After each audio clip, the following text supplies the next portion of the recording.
Қыпшақ кезінде, қыпшақтардың заманында қазақ деген сөз өте бір әркімге айтыла бермейтін сөз болады. Мысалы біз біреудің бір жақсы қасиеттерін көріп, жігіт екен, азамат екен деген бір сөздер айтамыз ғой, әркімге айтыла бермейтін. Сол сияқты берілген өзінің бір ісіне берілген, адалынан берілген, оған берілген кезде қалған нәрседен арылған деген мағыналар болады мысалы. Сондай мағынадағы тәуелсіз, еркіндігі мықты, еш нәрсеге тәуелді болмау деген нәрсе де бар. Бүгінгі күнде Мысырда кітапханаларда жаңағы қыпшақ араб сөздіктері бар.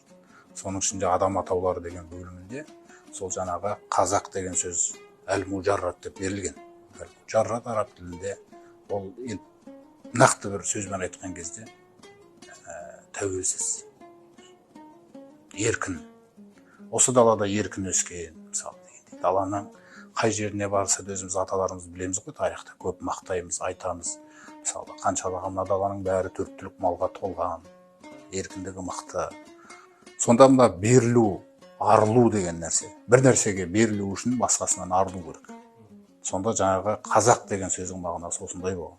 Осындай керемет сөзді таңдап, қазақ хандығы деген нәрсенің аталуының өзі үлкен нәрсе ол.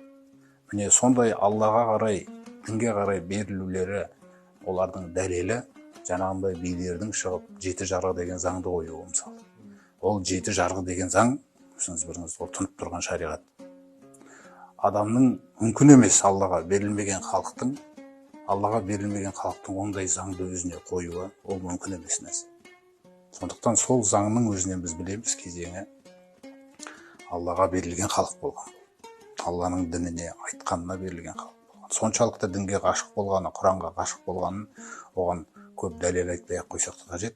Бүгінгі күнгі қаншалаған біздің қазақ әдебиетіндегі сөздеріміздің бәрі Құраннан алынған.